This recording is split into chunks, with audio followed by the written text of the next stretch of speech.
dan mata semua orang dalam rumah ibadat itu tertuju kepadanya. Lalu Yesus mulai mengajar mereka, pada hari ini genaplah nas tadi sewaktu kamu mendengarnya. Adik-adik, para remaja, orang muda, bapak ibu, saudara-saudari, opa, oma yang terkasih dalam Kristus, dan siapa saja yang mengikuti lewat streaming. Mengapa mata semua orang tertuju kepada Yesus? Ada apa? Nah, ini yang terjadi.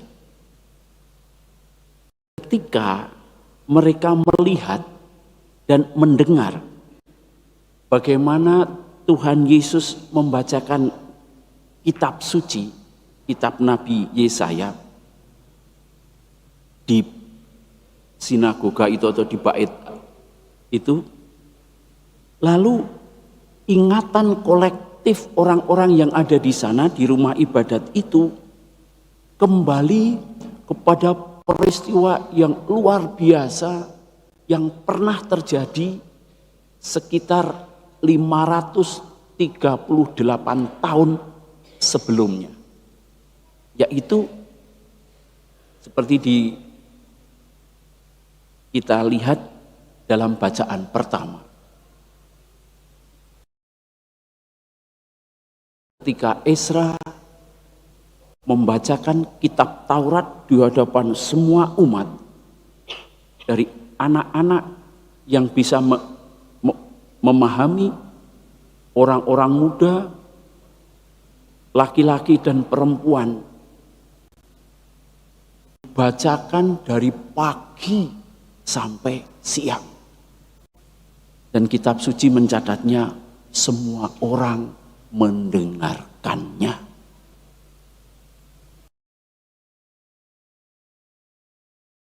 Ketika Ezra melakukan itu, ada kesadaran bersama karena mereka sadar bahwa sedang ada masalah. Masalahnya ialah begini.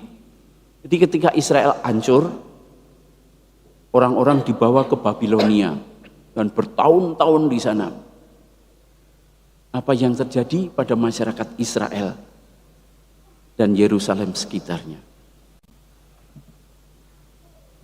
Orang-orang mulai nikah dengan orang-orang yang mengikuti Baal atau agama-agama lain.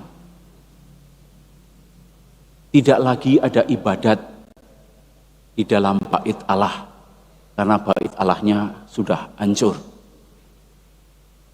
Kitab Taurat tidak dibacakan lagi kepada umat. Dan karena proses waktu yang panjang, anak-anak dan para remaja, orang-orang muda tidak lagi akrab dengan kitab Taurat dan cara hidup jemaat umat Allah.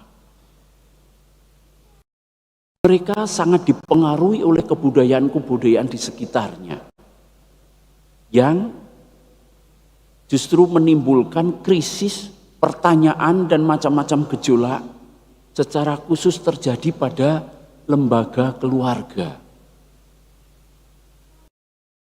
Karena perkawinannya dengan orang dari agama lain, dengan tradisi yang lain, di keluarga kitab Taurat tidak terlalu berfungsi lagi. Orang muda tidak mengenalnya lagi. Kalau zaman sekarang katekese tidak jalan gitu ya. Tetapi pandangan yang serius terjadi pada masyarakat adalah pandangan mengenai seksualitas, pandangan mengenai perkawinan, pandangan mengenai hidup bersama. Itu sedang seperti digempur oleh pandangan-pandangan filsafat dari orang-orang di sekitarnya, budaya-budaya di sekitarnya. orang miskin, orang mendapat bantuan lagi karena biaya yang dipakai sebelum bait Allah dihancurkan. Orang datang ke bait Allah, persembahannya itu antara lain dipakai untuk menopang kehidupan orang miskin. Dipakai juga untuk perawatan bait Allah. Dan juga untuk pelayanan-pelayanan agar Taurat itu masuk di dalam hati umat. Seperti katekese dan segala macam itu. Nah, ini drop. Kehadiran Ezra yang mendapat dukungan dari Kaisar Darius di Babilonia memungkinkan Ezra untuk menggerakkan sebuah reformasi agama, iman, dan sosial. Maka ketika bait Allah itu selesai dibangun, diresmikan, Ezra membawa apa yang masih bisa dikumpulkan dari kitab-kitab itu, lalu mulai dibacakan kepada jemaat. Dan karena jemaat yang mengalami sadar akan apa yang sedang terjadi, mereka sangat terharu, mereka sangat senang, mereka seperti disemangati. Maka mereka bisa menjawab meskipun dari pagi sampai siang hari dibacakan itu, jawabannya penuh semangat. Amin, amin, amin. Itu jawaban yang keluar dari hati dan menggembirakan mereka. Mereka kembali ingin mendengarkan Taurat dan mengikuti cara hidup jemaat. Ingatan kolektif jemaat pada zaman Ezra ini muncul pada saat orang-orang di tempat ibadat ketika Yesus membacakan kitab Nabi Yesaya. Ingatan mereka kembali ke sana. Sekarang di sini, ketika sabda Allah dibacakan, bagaimana kita bisa merespons Yesus dan sabdanya dengan sadar akan krisis-krisis, tantangan-tantangan yang kita hadapi pada zaman ini. Mungkin dalam bidang liturgi kita tidak mengalami krisis, liturgi kita tetap meriah, umat tetap datang, gereja-gereja penuh. Dalam hidup doa, orang-orang Katolik tetap rajin berdoa, orang-orang Kristen rajin berdoa. Dalam hal ini sepertinya tidak ada krisis. Dalam menyisihkan dana untuk orang miskin, wah, gereja Katolik itu terpuji. Setia mengambil sekian persen diperuntukkan untuk pelayanan orang miskin. Kita di sini aman, tidak krisis. Tapi kita berhadapan dengan krisis-krisis yang lain yang kurang lebih sama, adalah tentang lembaga keluarga kita. Pandangan mengenai seksualitas, pandangan pikiran mengenai perkawinan. Belum lama saya ditanyai oleh seorang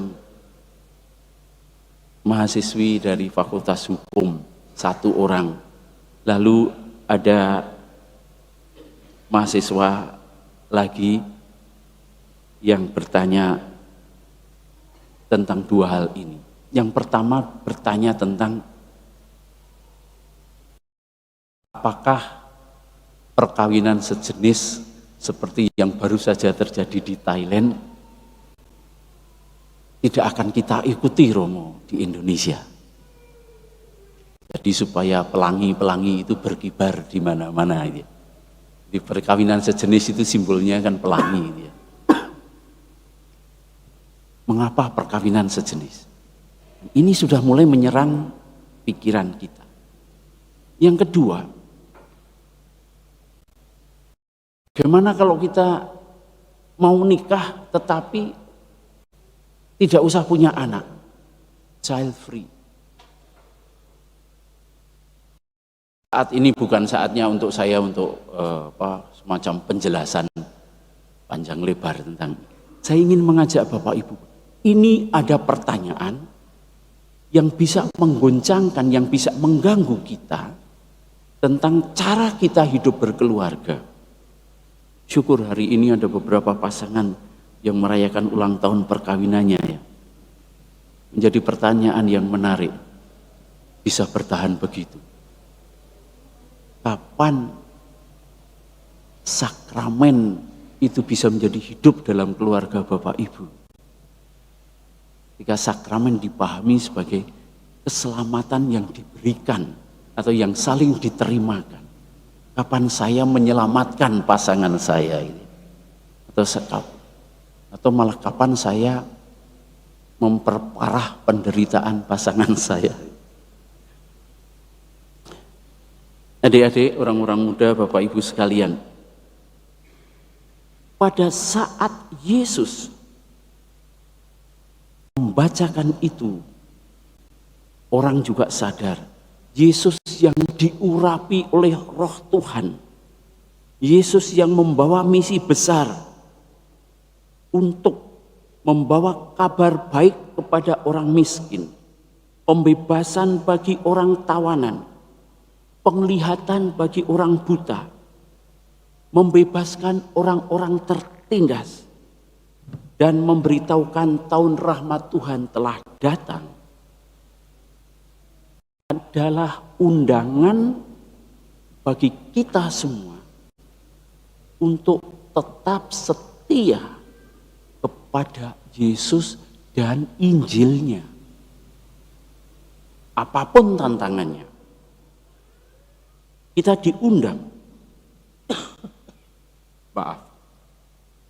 Kita diundang untuk menjawab dengan kata, pikiran, dan tindakan yang menyatakan amin, amin, amin pada Yesus yang menjalankan perutusan itu.